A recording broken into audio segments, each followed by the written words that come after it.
اعوذ باللہ من الشیطان الرجیم بسم اللہ الرحمن الرحیم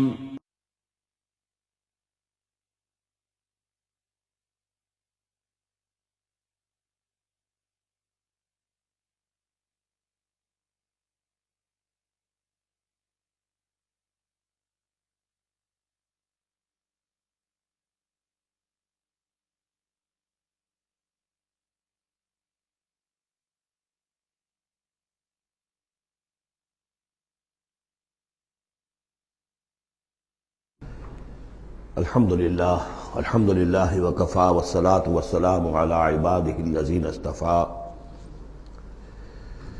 اما بعد فقد قال اللہ تبارک وتعالی کما ورد فی سورۃ الحشر اعوذ باللہ من الشیطان الرجیم بسم اللہ الرحمن الرحیم الم تر الی الذین نافقوا یقولون لاخوانهم الذین کفروا من اہل الکتاب لئن اخرجتم لنخرجن معکم ولا نطیع فیکم احدا ابدا وان قوتلتم لننصرنکم واللہ یشہد انہم لکاذبون صدق اللہ العظیم۔ غزوہ بنی نذیر میں جو بھی رول اور کردار تھا یہود کا، پھر ان کا جو انجام ہوا، وہ سورہ حشر کی پہلے رکوع میں بیان ہو چکا ہے۔ ساتھ ہی یہ کہ ایک بہت اہم حکم جو ہے شریعت کا اموال فے کے بارے میں، وہ بھی پہلے رکوع میں ہم پڑھ چکے ہیں۔ اب اس موقع پر منافقین کا جو کردار سامنے آیا تھا دوسرے رکوع میں، اس کے بارے میں گفتگو ہو رہی ہے۔ الم تر الی الذین نافقوا، کیا تم نے دیکھا نہیں ان لوگوں کو کہ جو منافق ہیں، جن کے دلوں میں نفاق نے ڈیرے جما لیے ہیں۔ یقولون لاخوانہم الذین کفروا من اہل الکتاب، وہ کہتے رہے اپنے ان بھائیوں سے کہ جو اہل کتاب میں سے جنہوں نے کفر کیا تھا، ان کے بھائی تھے، دوست تھے، ان کے تعلقات تھے، جو اہل کتاب میں سے تھے، وہ کفر پر اڑے رہے۔ ان سے انہوں نے کہا تھا یہ لئن اخرجتم لنخرجن معکم، دیکھو اگر تمہیں کبھی مدینے سے نکالا گیا ہم تمہارے ساتھ نکلیں گے۔ وہ دوستیاں جو ان کے درمیان حلیفانہ روابط تھے، اگر تمہیں کہیں نکالا جائے گا تو ہم بھی نکلیں گے۔ وَلَا نُطِيعُ فِيكُمْ أَحَدًا أَبَدًا، اور تمہارے معاملے میں کبھی بھی ہم کسی بھی شخص کی اطاعت نہیں کریں گے۔ یعنی ٹھیک ہے ہم ایمان تو لے آئے ہیں، مسلمانوں میں شامل ہو گئے ہیں، اور ہم محمد کا حکم مانتے بھی ہیں بعض معاملات کے اندر، لیکن یہ ہے کہ تمہارے ساتھ ہماری دوستی ہے وہ پختہ ہے، تمہارے ساتھ ہمارے حلیفانہ تعلقات ہیں وہ بہت قدیمی ہے، اور ہمارا تمہارے معاملے میں جو ہے ہمارا طرز عمل تبدیل نہیں ہوگا، اور اگر کوئی اقدام محمد نے صلی اللہ علیہ وسلم تمہارے خلاف کرنے کا فیصلہ کیا تو ہم اس میں ان کا ساتھ نہیں دیں گے۔ لَنَخْرُجَنَّ مَعَكُمْ وَلَا نُطِيعُ فِيكُمْ أَحَدًا أَبَدًا وَإِن قُوتِلْتُمْ لَنَنصُرَنَّكُمْ، اور اگر تمہارے ساتھ جنگ کی گئی تو ہم لازماً تمہاری مدد کریں گے۔ وَاللَّهُ يَشْهَدُ إِنَّهُمْ لَكَاذِبُونَ، اور اللہ گواہی دیتا ہے کہ وہ جھوٹ بول رہے تھے۔ لَئِنْ أُخْرِجُوا لَا يَخْرُجُونَ مَعَهُمْ، اگر وہ نکالے جائیں گے وہ ان کے ساتھ نہیں نکلیں گے۔ وَلَئِنْ قُوتِلُوا لَا يَنصُرُونَهُمْ، اور اگر ان سے جنگ کی جائے گی تو وہ ان کی مدد نہیں کریں گے۔ وَلَئِنْ نَصَرُوهُمْ لَيُوَلُّنَّ الْأَدْبَارَ، اور اگر کہیں ان کی مدد کر بیٹھیں گے تو فوراً بھاگیں گے، پیچھے دکھا دیں گے۔ ثُمَّ لَا يُنصَرُونَ، اور پھر ان کی کہیں سے مدد نہیں ہو سکے گی۔ یعنی اگر ان میں جمع مردی ہوتی تو یہ سچے مسلمان ہی کیوں نہ بن گئے ہوتے؟ ایمان لائے تھے، اگر ہمت ہوتی ان میں، کوئی قوت ارادی ان کی صحیح ہوتی، کوئی غیرت اور حمیت ہوتی، کوئی اپنی ہی ذات کی عزت کا کوئی خیال ہوتا، تو یہ ہرچے بعد بعد پھر ایمان لانے کے بعد ان کا طرز عمل جو ہے کیوں نہ وہی ہو جاتا کہ جو اہل ایمان کا تھا۔ بودے ہیں، بودے ہونے کی وجہ سے تو نفاق پیدا ہوا ان میں۔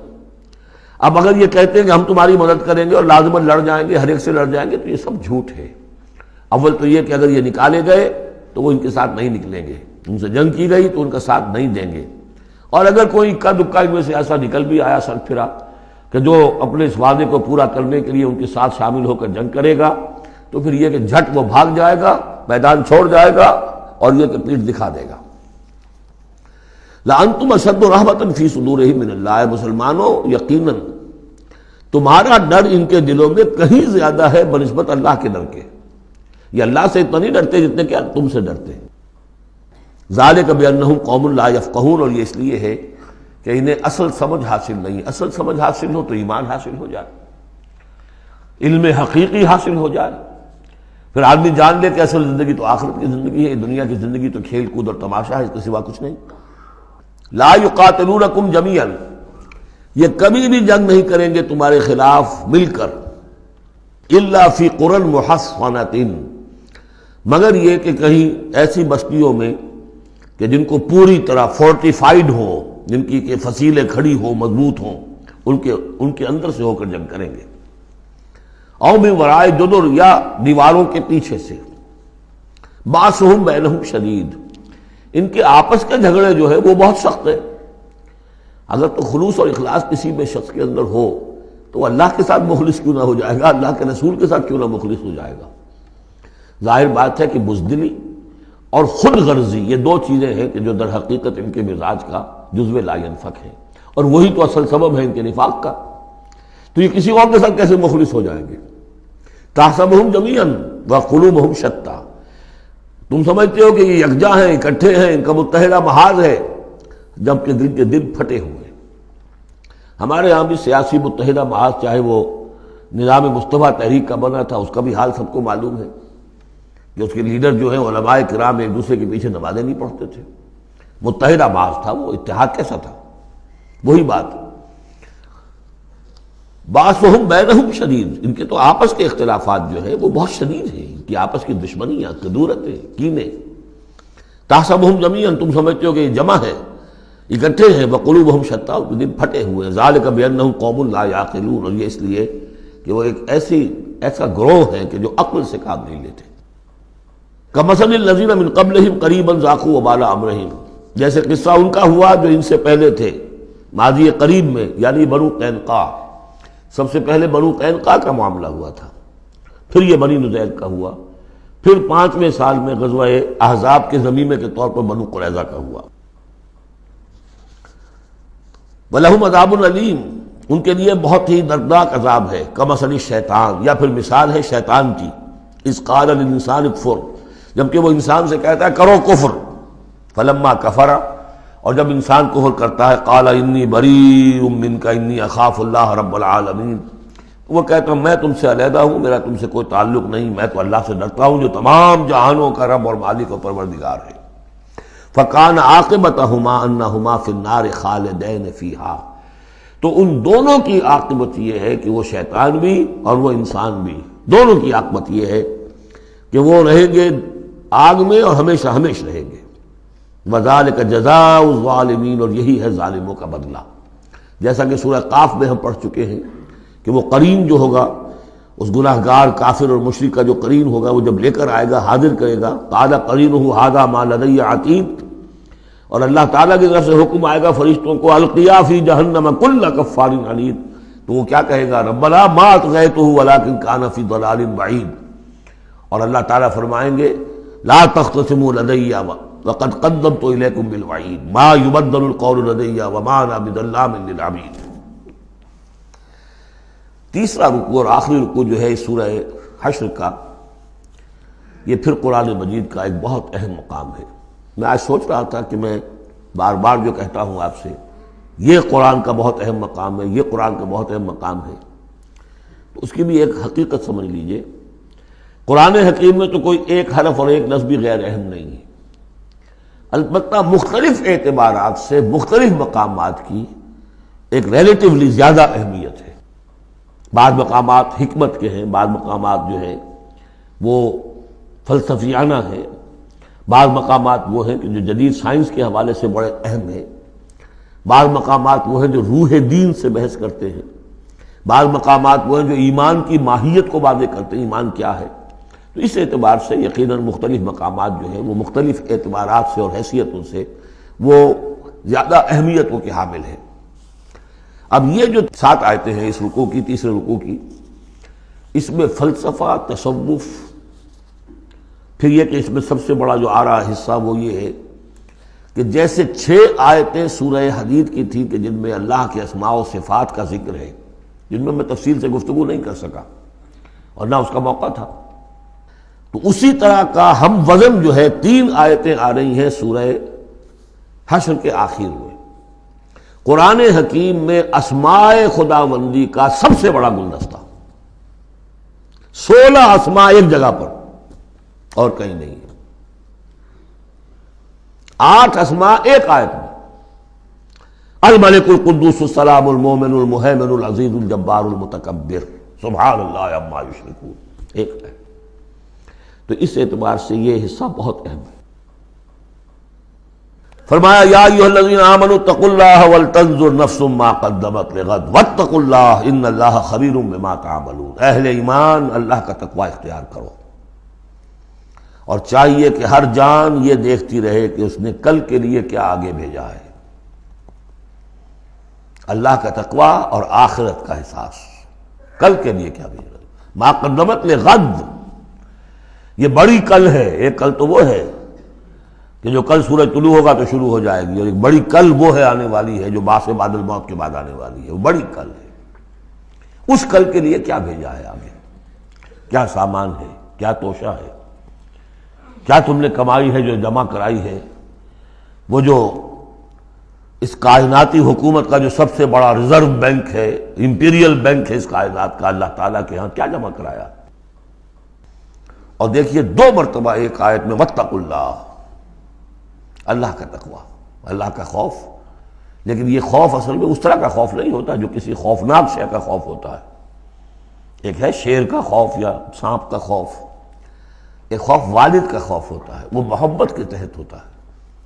میرے والد جو ہے ناراض نہ ہو جائے، میں اپنے والد کے احساسات اور جذبات کو مجروح نہ کر بیٹھوں، وہ مایوس نہ ہو جائے مجھ سے، اللہ ناراض نہ ہو جائے. یہ خوف.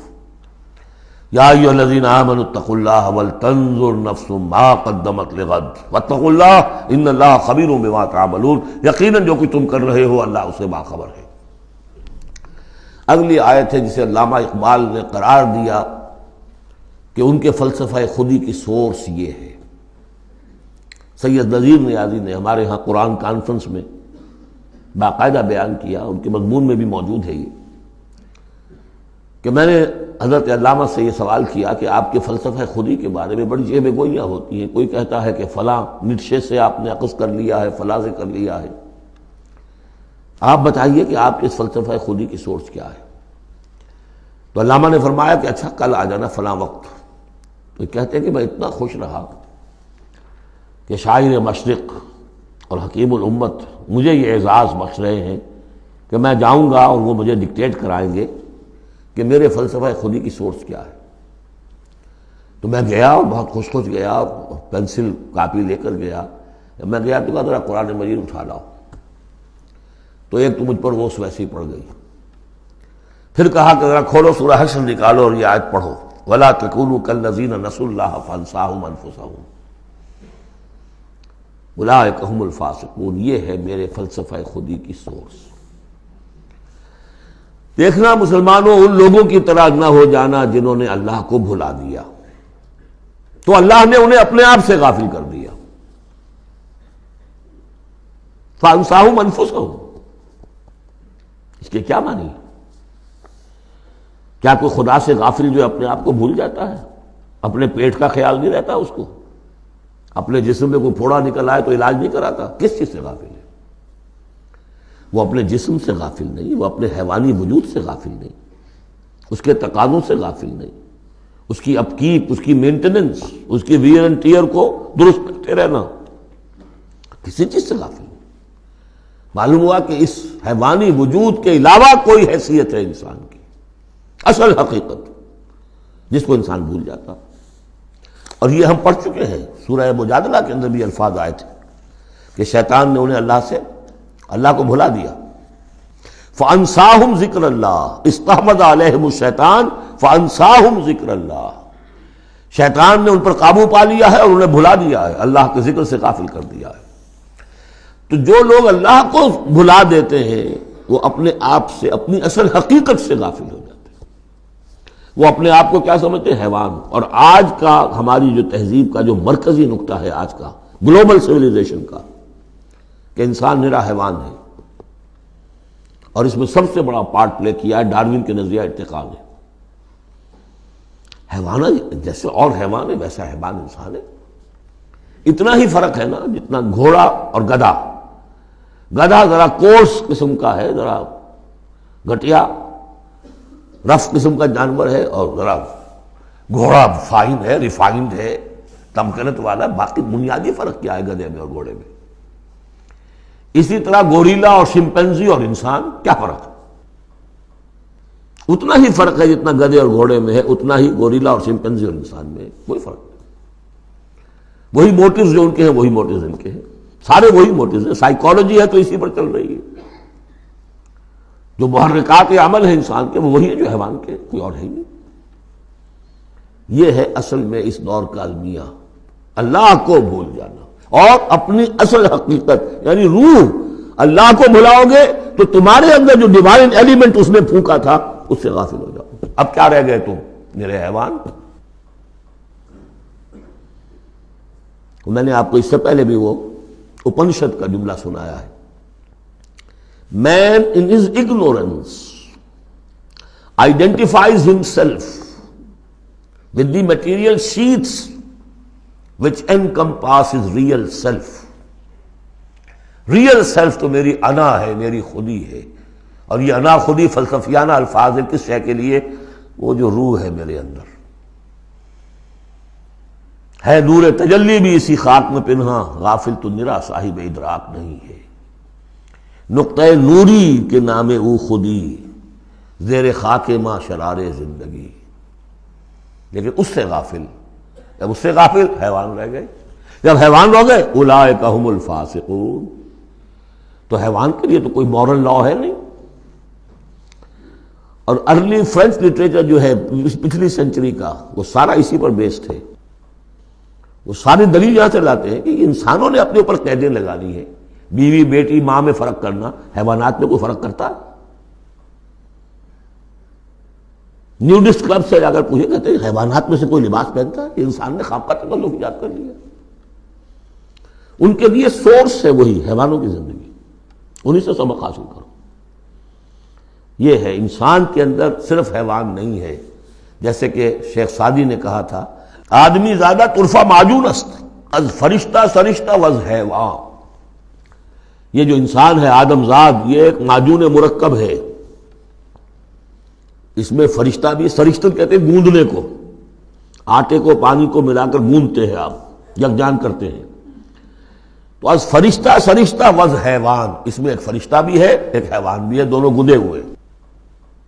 فرشتہ ہے روح، عالم امر کی شے، اور وہ نور سے پیدا کیا. روح بھی روح عالم امر کی شے، یسألونک عن الروح قل الروح من امر ربی، یہ بھی نور سے پیدا کی گئی. نقطۂ نوری یہی ہے. تو ولا تکونوا کالذین نسوا اللہ فانساہم انفسہم اولئک ھم الفاسقون. لا یستوی اصحاب النار واصحاب الجنہ، دیکھو برابر نہیں ہو سکتے آگ والے اور جنت والے. اصحاب الجنت ھم الفائزون، یقیناً جنت والے ہی کامیاب ہوں گے. اللہم ربنا اجعلنا منہم، اللہم ادخلنا الجنت مع الابرار، اللہم اجرنا من النار، یا مجیرو یا مجیرو یا مجیر. اس کے بعد آیت آئی ہے قرآن مجید میں عظمت قرآن کے بیان میں عظیم ترین آیت. لو انزلنا هذا القرآن على جبل لرأيته خاشعا متصدعا من خشیۃ اللہ. اگر ہم اس قرآن کو اتار دیتے کسی پہاڑ پر تو تم دیکھتے کہ وہ دب جاتا، متصدعا پھٹ جاتا، من خشیۃ اللہ، اللہ کے خوف سے. میں نے جو شروع میں تعارف قرآن پر جو گفتگو کی تھی اس میں اس کا حوالہ دیا تھا عظمت قرآن کے لیے. قرآن ایز سچ، قرآن فی نفسہ ہی اس کی عظمت کیا ہے. ایک ہے قرآن کی افادیت کیا ہے، دو چیزیں جدا ہیں. ایک فی نفسہ ہی وہ کیا ہے، اس کی عظمت کیا ہے. ایک یہ کہ اس کا فائدہ کیا ہے، افادیت کیا ہے.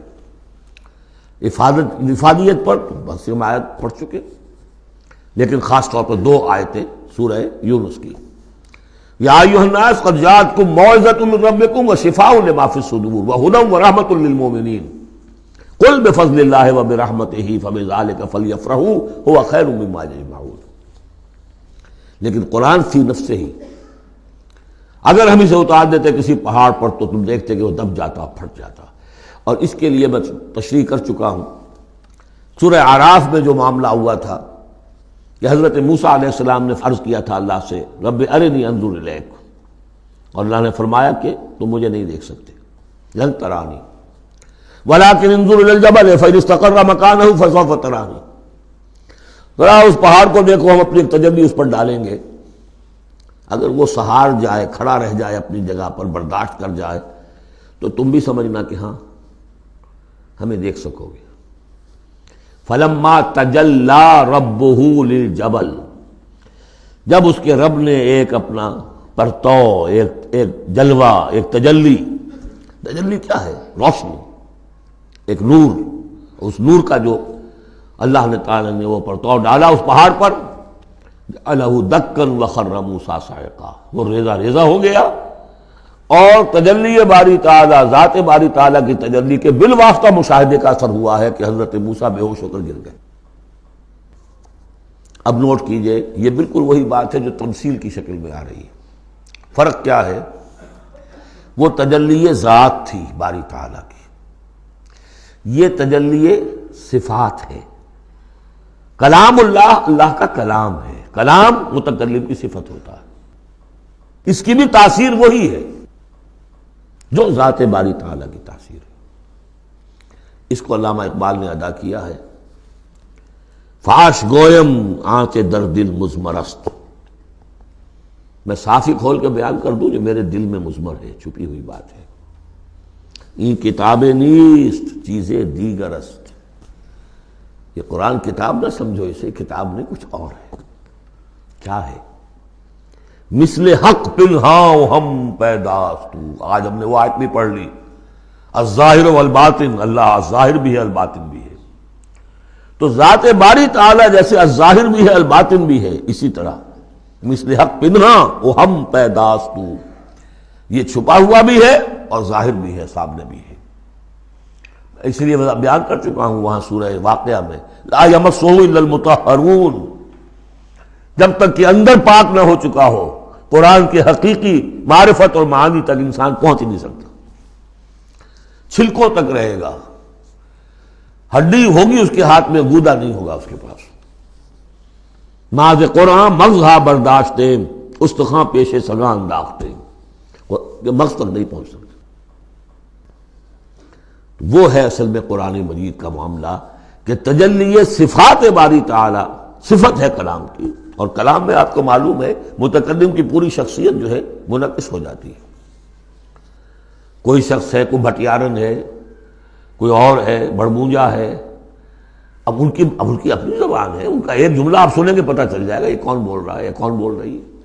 اس لیے کہ پوری شخصیت، ان کا ذہن و فکر کا حدود اربع، ان کی تہذیب و تمدن کے ساتھ کس درجے ان کا کوئی تعلق ہے یا نہیں ہے، سب واضح ہو جائے گا. تانت بازی راگ پایا.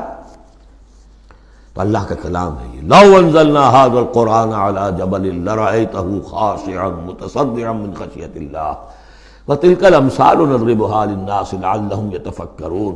اور یہ مثالیں ہیں جو ہم لوگوں کے لیے بیان کرتے ہیں تاکہ وہ فکر کریں، غور کریں، سوچیں. اب یہاں سے وہ 3 آیتیں شروع ہو رہی ہیں، وہاں 6 تھیں. صفات اور اسماء ہمارے ہاں جو ایمان کے لیے جو یاد کیے ہوں گے آپ نے، اگر اللہ تعالیٰ نے بچپن میں یہ موقع آپ کو دیا ہو تو ایمان مجمل، ایمان مفصل. ایمان مجمل کے الفاظ کیا ہے؟ آمنت باللہ کما ہوا باسمائہ و صفاتہ وقبلت جمیع احکامہ. تو اسماء اور صفات باری تعالیٰ کے موضوع پر سورہ حدید کی پہلی 6 آیات، یہ قرآن مجید کا ذروہ سلام ہے، چوٹی. سلام چوٹی، ذروہ کہتے ہیں اونٹ کے کوہان کو، کوہان کی بھی اونچی جو سب سے نمایاں شے ہوتی ہے. اسماء پر یہ سب سے بڑا گلدستہ ہے. اور ایک خاص بات جو میں نے وہاں نوٹ نہیں کرائی تھی آپ کو، سورہ حدید میں واحد مقام ہے قرآن مجید کا جہاں اسماء باری تعالیٰ کے مابین حرف عطف واو آیا ہے، هو الاول والآخر والظاہر والباطن، اور کہیں نہیں ہے. 4 اسماء آئے ہیں سورہ جمعہ کے شروع میں، یسبح للہ ما فی السماوات و ما فی الارض الملک القدوس العزیز الحکیم، کوئی حرف واو نہیں۔ اور 8 اسماء آئیں گے یہاں پر، الملک القدوس السلام المومن المہیمن العزیز الجبار المتکبر، کوئی حرف واو نہیں۔ وہو العزیز الحکیم، یہ نہیں هو العزیز والحکیم نہیں۔ اس کی وجہ کیا ہے؟ اللہ تعالیٰ کے تمام اسماء، اللہ کی تمام صفات اس کی ذات میں بیک وقت موجود ہیں۔ واو میں تو مغایرت پیدا ہو جاتی ہے، واو میں تراخی پیدا ہو جاتی ہے، لیکن یہاں کیوں آئے سورہ حدید میں؟ اس لیے کہ اول و آخر بیک وقت نہیں ہو سکتے، وہ حال عقلی ہے۔ ظاہر و باطن ایک وقت میں ہو سکتے ہیں، میرا ظاہر میرا باطن یہ تو ایک ہی وقت میں موجود ہے، قرآن کا ظاہر اور قرآن کا باطن ایک وقت میں موجود ہے، اول و آخر ایک نہیں ہو سکتے، اس لیے وہاں واو لایا گیا، هو الاول والآخر والظاہر والباطن۔ بہرحال اب یہاں پر نوٹ کیجیے، هو اللہ الذی لا الہ الا هو، وہی ہے اللہ جس کے سوا کوئی الہ نہیں، عالم الغیب والشہادہ، جاننے والا ہے کھلے کا اور چھپے کا، وہ بھی جو تمہارے سامنے ہے اور وہ بھی کہ جو تمہاری نگاہوں سے پوشیدہ ہے۔ اس لیے کہ غیب اور شہادہ جو ہے یہ ہمارے اعتبار سے، اللہ کے اعتبار سے نہیں، وہی ہے اللہ کے جس کے سوا کوئی الہ نہیں۔ هو اللہ الذی لا الہ الا هو عالم الغیب والشہادہ، یہ بھی ایک نام کی حیثیت سے شمار ہوتا ہے، جو اسماء 99 گنے جاتے ہیں، عالم الغیب والشہادہ یہ ایک نام ہے اللہ کا۔ اور میں عرض کر رہا تھا کہ اللہ کے لیے سب شہادہ ہی شہادہ، غیب ہے ہی نہیں، اس نقطے کو یہاں سمجھ لیجئے، اس لیے کہ یہ سورہ جن میں آئے گا پھر دوبارہ، اور بہت اہم طریقے پر آئے گا۔ جب قرآن میں غیب اور شہادہ کا لفظ آتا ہے وہ ہمارے اعتبار سے، کہ ہمارے لیے ایک چیز وہ ہے کہ جو ہمارے حواس خمسہ کی گرفت کے دائرے کے اندر آ جاتی ہے، چاہے وہ ٹیلیسکوپ سے آئی ہے اور چاہے وہ مائکروسکوپ سے آئی ہے، لیکن دیکھنے والی شے ہماری آنکھ ہے۔ غیب وہ ہے جو ہم سے چھپا لیا گیا، جنت ہے، دوزخ ہے، آخرت ہے، فرشتے ہیں، خود سب سے بڑی ذات باری تعالیٰ ہے، لیکن اللہ ہر شے کا جاننے والا۔ هو الرحمن الرحیم، وہ رحمان ہے اور رحیم ہے، اس پر سورہ فاتحہ پڑھتے ہوئے میں نے وضاحت کی تھی۔ هو اللہ الذی لا الہ الا هو، وہی ہے اللہ جس کے سوا کوئی الہ نہیں، الملک بادشاہ حقیقی، القدوس پاک، السلام سلامتی اور سالم، ہر اعتبار سے سالم، کوئی اس کو نزل پہنچانے والا نہیں ہے، ہر عیبوں سے پاک، المومن امن دینے والا، امان دینے والا، المہیمن پناہ میں لینے والا، العزیز زبردست، مطلق العنان جس کی اتھارٹی ایبسلیوٹ ہے، الجبار دباؤ رکھنے والا، المتکبر عظمت والا، بڑائی والا۔ یہ 8 نام آئے ہیں، الملک، القدوس، السلام، المومن، المہیمن، العزیز، الجبار، المتکبر۔ سبحان اللہ عما یشرکون، اللہ پاک ہے ان تمام چیزوں سے جو یہ شرک کرتے ہیں۔ هو اللہ الخالق البارئ المصور، وہی ہے اللہ، اب 3 نام اور آگے، الخالق، الباری، المصور، ان میں خاص ربط ہے۔ خلق، اس میں سب سے پہلے اگر ہم اپنے اوپر قیاس کریں تو پہلے کوئی شے بنانے سے پہلے ذہن میں ایک نقشہ بنتا ہے۔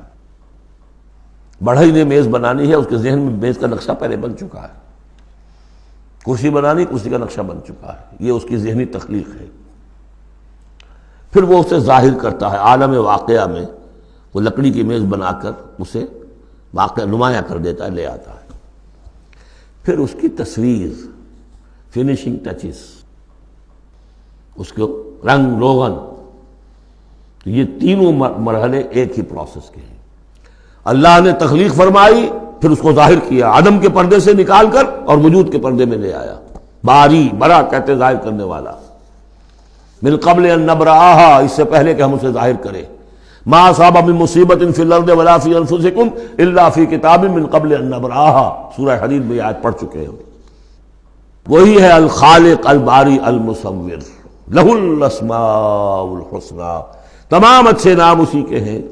یسبح لہ ما فی السماوات والارض، یہاں نوٹ کر لیجئے، یسبح لہ ما فی السماوات وما فی الارض نہیں ہے، یسبح لہ ما فی السماوات والارض۔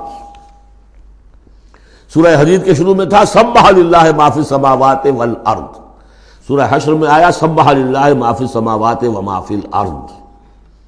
یہاں یسبح للہ ما فی السماوات والارض، اور پھر 2 مرتبہ آئے گا یسبح للہ ما فی السماوات وما فی الارض، سورہ جمعہ کے شروع میں بھی، سورہ تغابن کے شروع میں بھی۔ وَهُوَ الْعَزِيزُ الْحَكِيمُ۔ دیکھیے اس سورہ مبارکہ کی خاص خصوصیت یہ ہے، شروع بھی ہوئی تسبیح کے ساتھ، اختتام بھی تسبیح کے ساتھ، شروع میں بھی العزیز الحکیم، زبردست حکمت والا، آخر میں بھی العزیز الحکیم۔ سورۃ الممتحنہ، بسم اللہ الرحمن الرحیم۔ سورہ ممتحنہ کا جو زمانہ نزول ہے معین کر لیجئے، یہ ان 2 رکوعوں کے ساتھ سمجھیے کہ جو سورہ توبہ میں ہم نے پڑھے، دوسرا اور تیسرا رکوع۔ فتح مکہ سے پہلے جو کچھ رد و قدا چل رہی تھی کہ نہیں کرنا چاہیے، کاہے کے لیے فوج کشی کر رہے ہیں، اور اس پر پھر جو اللہ تعالیٰ کی طرف سے جو تبصرہ آیا، منافقین تھے یا ضعفاء تھے، ان کے اعتراضات کے جواب دیے گئے، آخر مکے والے کتنے ہی برے صحیح، بہرحال وہ حرم کی خدمت کرتے ہیں، لہذا ان کا ایک نیکی کا مقام بھی ہے، وہ ساری دلیلیں پڑھ چکے ہیں۔ سورہ توبہ رکوع 2 اور 3، یہ بھی 2 رکوع ہیں۔ اسی موقع پر ایک بہت مخلص مومن صحابی، ان سے ایک بہت بڑی غلطی ہو گئی۔ حضرت حاتب ابن ابی بلتعہ رضی اللہ تعالی عنہ، بدری ہیں، ان کے گھر والے، ان کا پورا کنبہ ابھی مکے میں تھا، اور ان کا کوئی وہاں پہ رشتہ دار ایسے نہیں تھے کہ جو ان کی حفاظت کر سکے۔ انہیں یہ اندیشہ ہوا کہ اگر واقعی اب جنگ ہو گئی اور اگر ہم جا رہے ہیں مکے پر چڑھائی کرنے کے لیے، تو پھر یہ ہے کہ مکے میں جو مشرکین ہیں، کفار ہیں، وہ میرے بچوں کو، میرے گھر والوں کو شدید نقصان پہنچا سکتے ہیں، لہذا میں ان کے ساتھ کوئی نیکی کروں تاکہ میرے اس احسان کو پیش نظر رکھ کر وہ میرے گھر والوں کا لحاظ کریں۔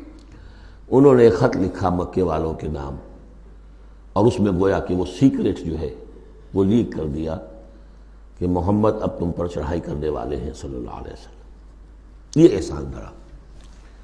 ایک عورت کو وہ خط دیا، اس عورت نے اس خط کو اپنی چٹیا میں باندھ لیا تاکہ تلاشی لی جائے تو کہیں سے نکلے نہ، اور وہ عورت وہ خط لے کر روانہ ہو گئی۔ ادھر حضور کو اللہ تعالیٰ نے وحی سے مطلع کر دیا۔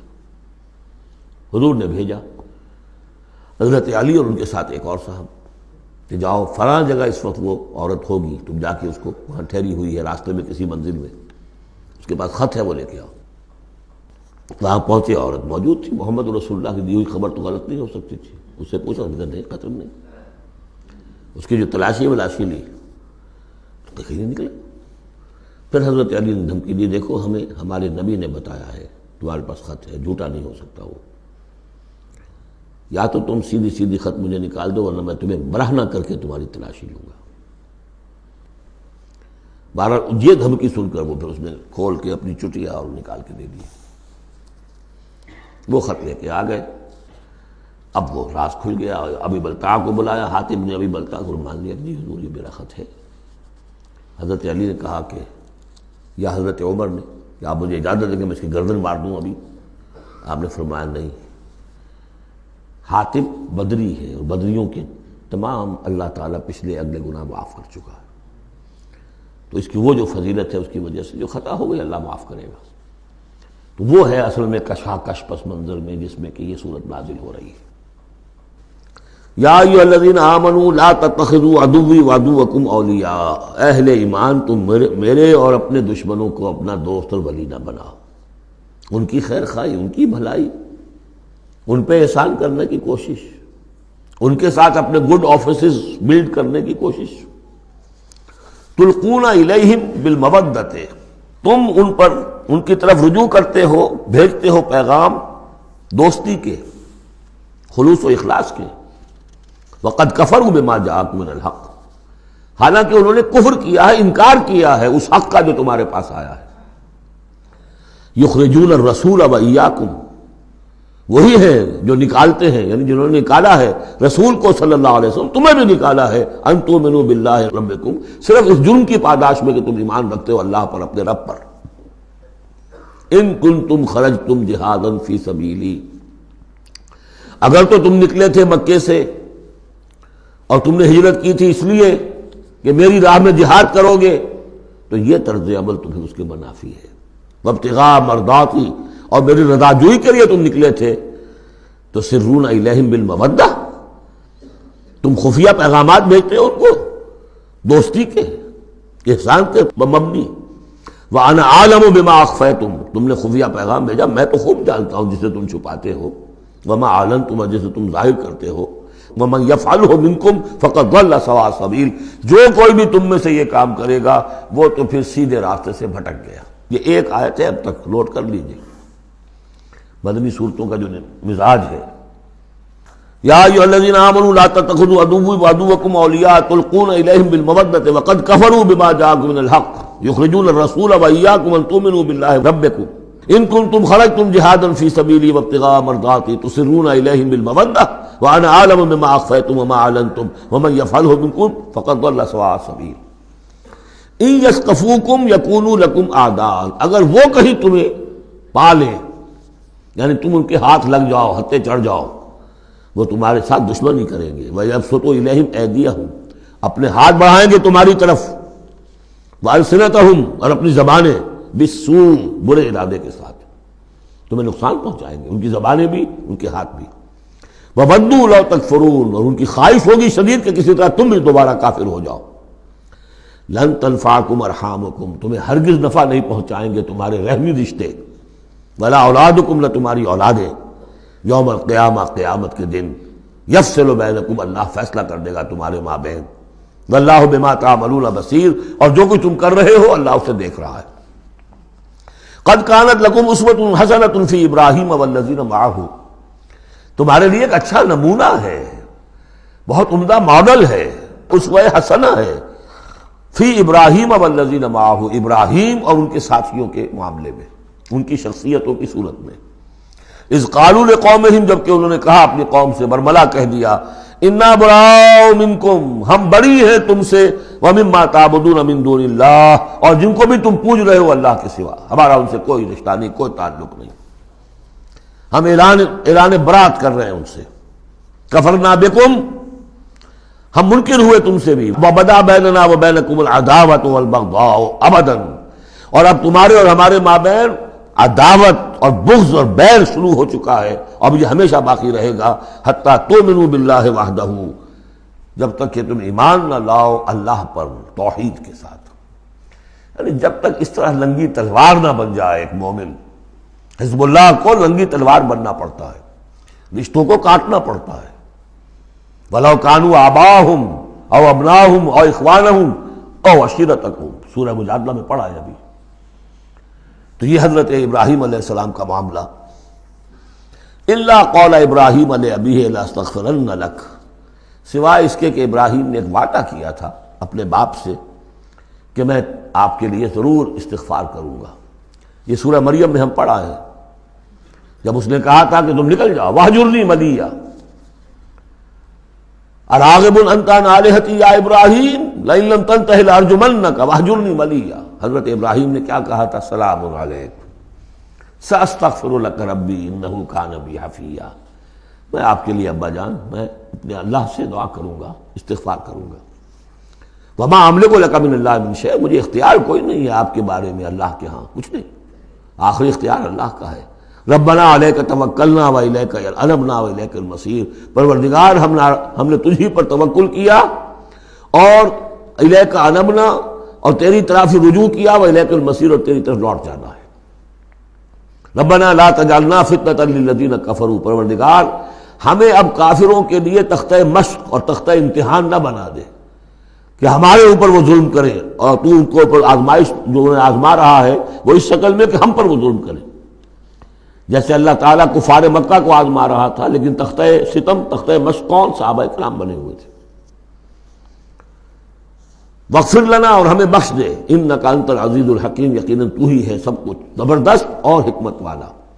اب یہاں نوٹ کر لیجئے کہ سورہ توبہ میں آ چکا ہے کہ حضرت ابراہیم نے آخر میں آ کر تبرأ منہ، جب انہیں معلوم ہو گیا کہ میرا باپ تو دشمن ہے، اللہ کا دشمن ہے، تو برات کی۔ یہ آیتیں جو ہیں یہ سن 8 میں فتح مکہ سے قبل نازل ہو رہی ہیں۔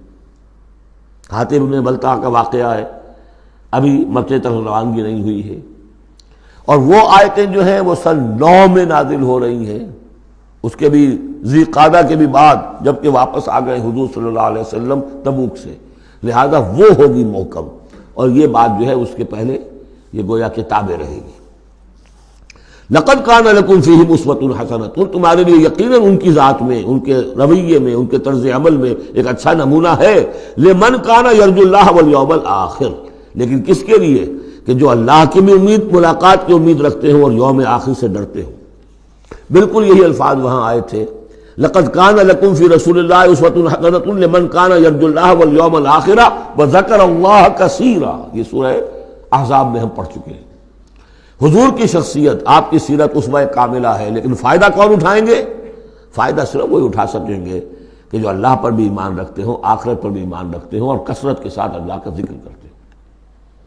اسی طریقے سے یہاں لقد کان لکم فیہم اسوۃ حسنۃ لمن کان یرجو اللہ والیوم الآخر ومن یتول فإن اللہ هو الغنی الحمید، اور جو منہ پھیر لے، پیٹھ موڑ لے، اللہ غنی ہے، حمید ہے، اللہ کو کسی کی پرواہ نہیں، کوئی احتیاج نہیں۔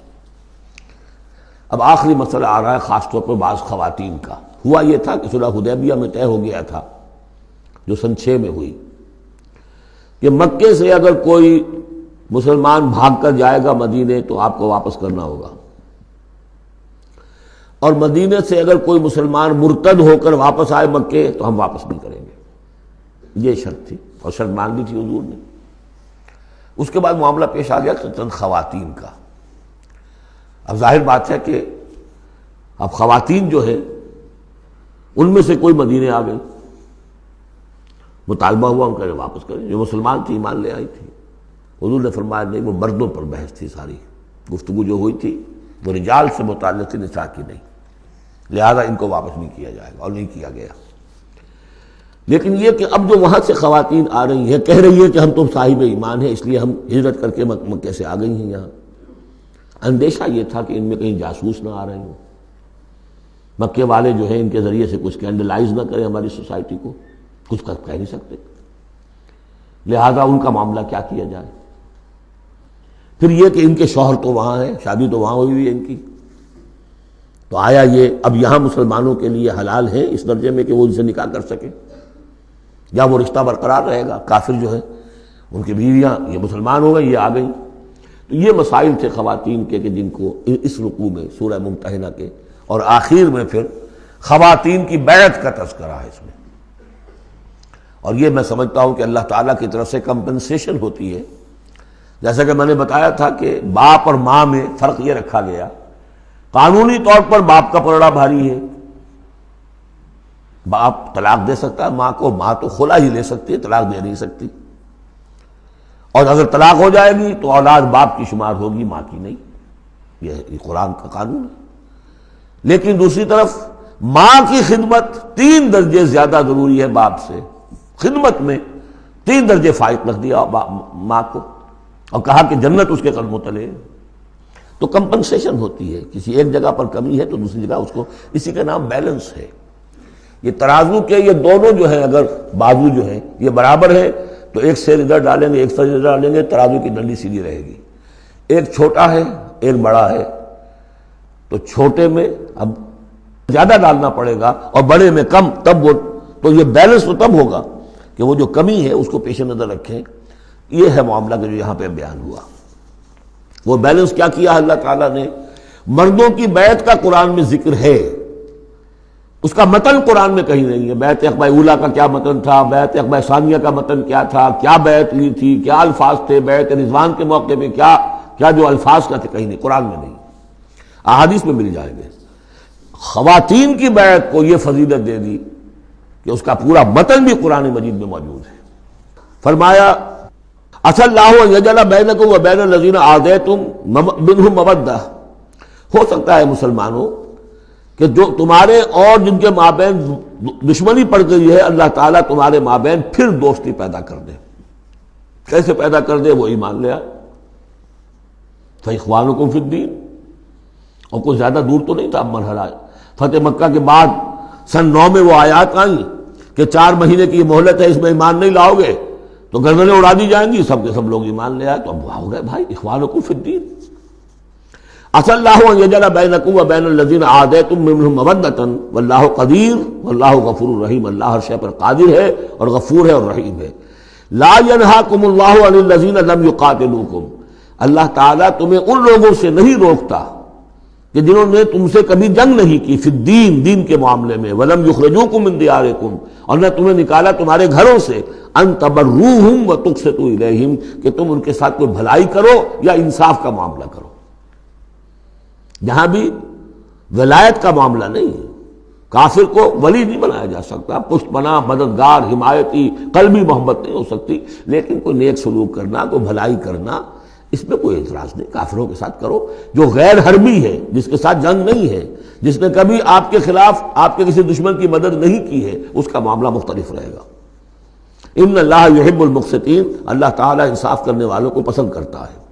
انما ینہاکم اللہ عن الذین قاتلوکم فی الدین. تمہیں اللہ روک رہا ہے ان سے کہ جنہوں نے تم سے جنگ کی ہے دین کے معاملے میں، دین کی وجہ سے. واخرجوکم من دیارکم. نکالا ہے تمہیں تمہارے گھروں سے.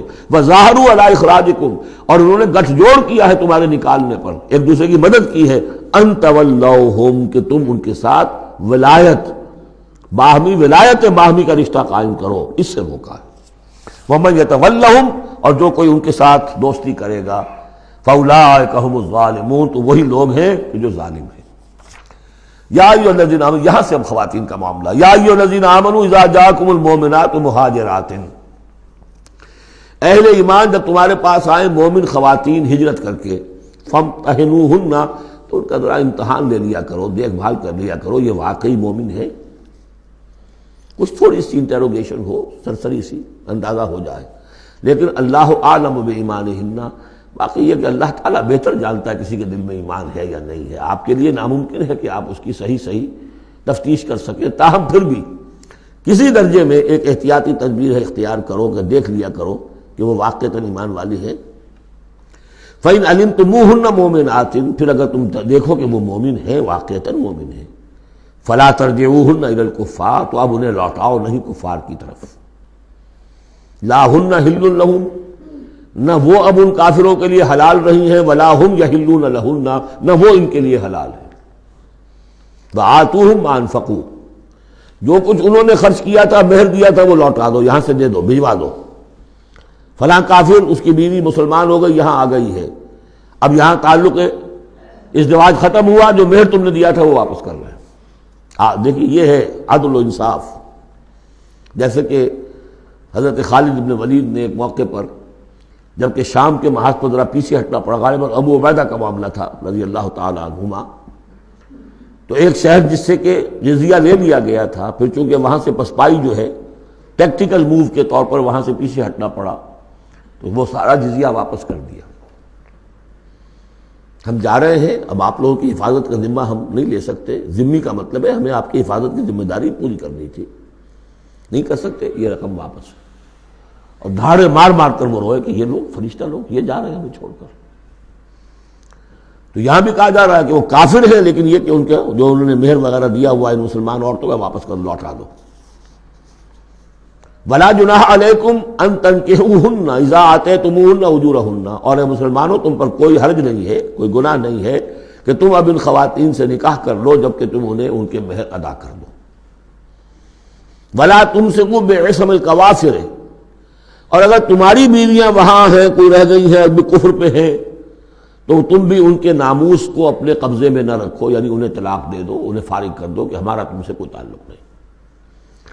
واسألوا ما انفقتم. اور ان سے مانگ لو جو بھی تم نے ان کو دیا تھا مہر کے طور پر، جب ہمارے اور تمہارے درمیان وہ رشتہ ختم ہوا، میرا مہر واپس کرو. ولیسألوا ما انفقوا. جو انہوں نے خرچ کیا تھا وہ مانگ لیں. جو یہاں مسلمان عورتیں آ گئی ہیں ان کا مہر لوٹا دیا جائے. ذالکم حکم اللہ یحکم بینکم. یہ اللہ کا حکم ہے اور اللہ تمہارے مابین فیصلہ کر رہا ہے.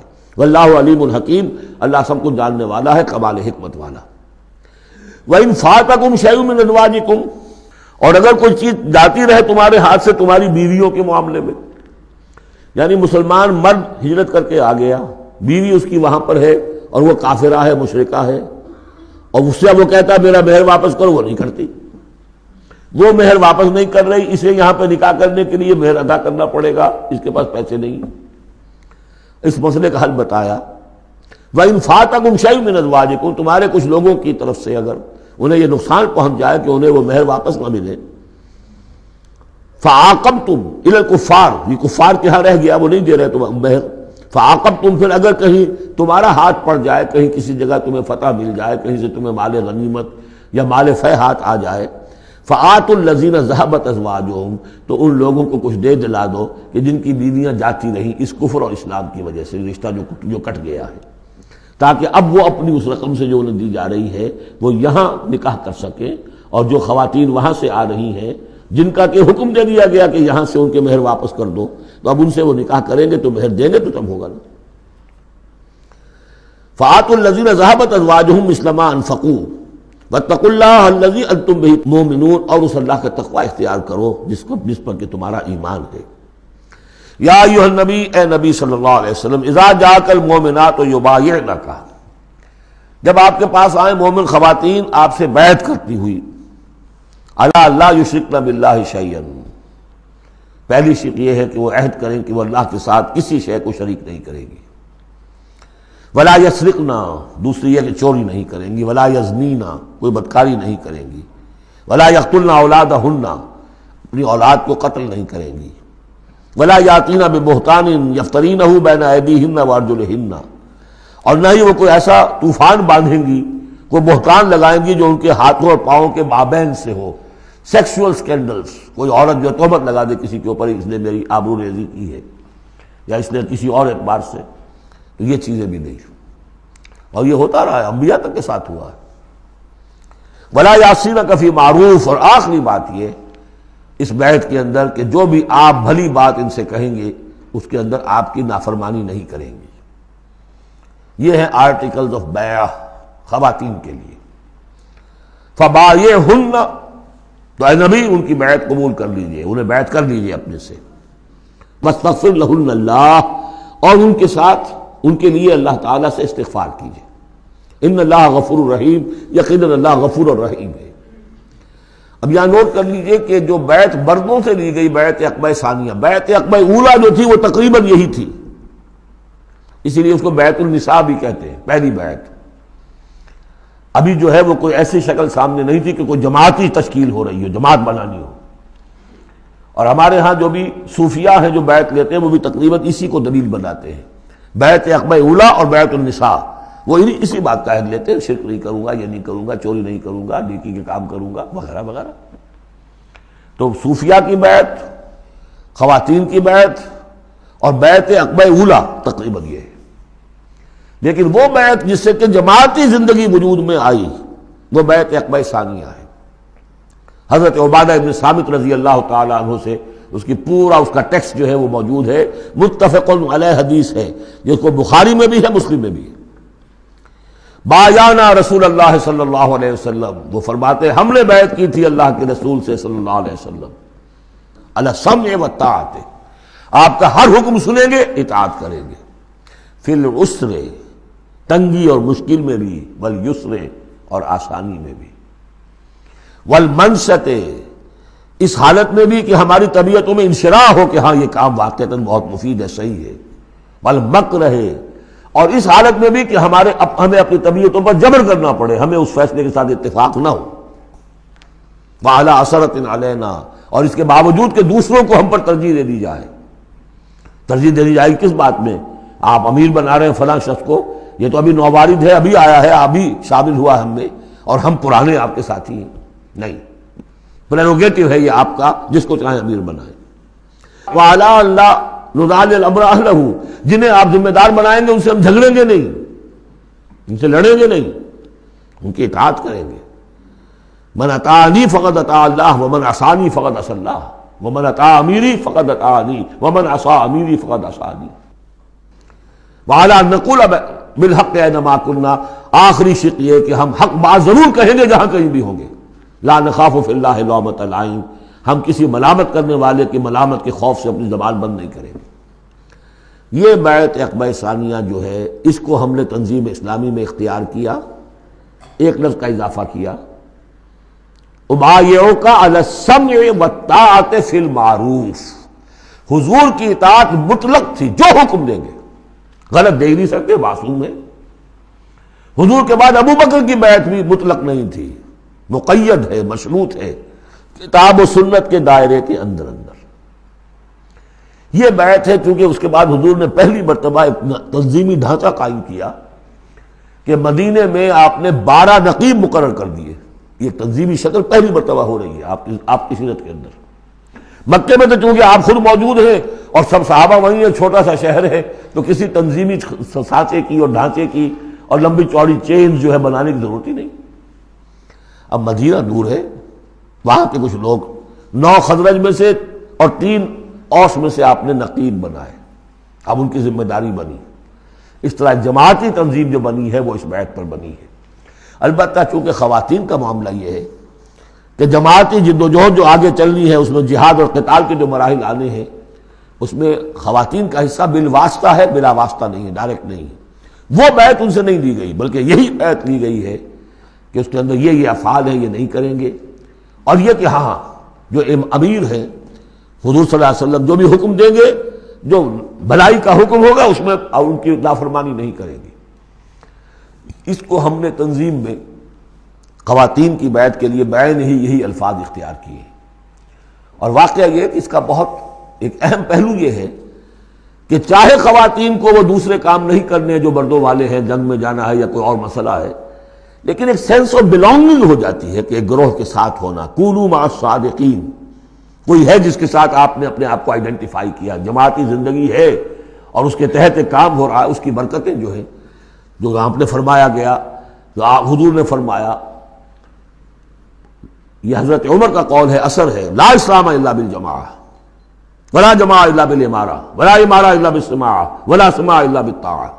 کوئی اسلام نہیں ہے بغیر جماعت کے، کوئی جماعت نہیں بغیر امارت کے، کوئی امارت نہیں بغیر حکم سننے کے، اور سننے کا کوئی فائدہ نہیں ہے تک مانا نہ جائے. حضور نے فرمایا علیکم بالجماعہ ید اللہ علی الجماعہ، تم پر لازم ہے کہ جماعت کی شکل میں رہو، اور اللہ کی مدد اور تائید جماعت کے ساتھ ہوتی ہے. اور اس جماعت سازی کے لیے جو مسنون اور منسوس اور معصور بنیاد ہے وہ ہے بیعت، جس کو ہم نے چھوڑ دیا. دوسرے طریقے جو ہیں جماعت سازی کے، دستور ہو، دستور کے مطابق پھر قوانین ہو، بائی لاء، یہ بھی حرام نہیں ہے، یہ بھی مباح ہے. لیکن مباح ہونا اور بات ہے، اور منسوس ہونا، مسنون ہونا، معصور ہونا یہ بالکل اور بات ہے. زمین و آسمان کا فرق ہے. بہرحال ہم نے تنظیم اسلامی میں اس بیعت ہی کے نظام کو اختیار کیا. اللہ کا شکر ہے کہ جو ایک انسٹیٹیوشن اسلام کا بالکل ختم ہو گیا تھا، ڈیڈ، متروک، ہم نے اسے زندہ کیا ہے. آخری آیت ہے، یا ایھا الذین آمنوا لا تتولوا قوما غضب اللہ علیہم، اہل ایمان ان لوگوں کے ساتھ دوستی نہ کرو جن پر اللہ کا غضب ہے. جہاں سے یہ صورت شروع ہوئی تھی اختتام پر پھر وہی بات آ گئی. قد یئسوا من الآخرہ، یہ آخرت سے مایوس ہو چکے ہیں. کما یئس الکفار من اصحاب القبور، جیسے کہ کفار مایوس ہو چکے ہیں اصحاب قبور میں سے. اس کے 2 معنی دیے گئے ہیں. جیسے کفار جو قبر میں ہیں ان پر تو حقیقت واضح ہو چکی ہے نا، عالم برزخ میں جب پہنچ گئے تو انہیں معلوم ہے، اب حقائق منکشف ہو گئے، جیسے وہ مایوس ہو گئے ہیں کہ ان کے لیے اب کوئی راستہ نہیں، اللہ کے عذاب سے بچنے کی کوئی شکل نہیں. یا یہ کہ جیسے یہ کفار مایوس ہو گئے ہیں کہ جو قبر میں چلا گیا اس کا کوئی باعث بعد الموت نہیں ہے، اس کو دوبارہ اٹھا جانا نہیں ہے. دونوں امکانات، دونوں ترجمے کیے گئے ہیں. تو تم ان لوگوں کی طرح نہ ہو جاؤ جو مایوس ہو چکے ہیں یہ لوگ اللہ کی رحمت سے. یہ لوگ جو ہیں، یہ جو یہودی ہیں، اور ان کے ساتھ تمہاری دوستی درست نہیں ہے. بارک اللہ لی ولکم فی القرآن العظیم ونفعنی وإیاکم بالآیات وذکر الحکیم.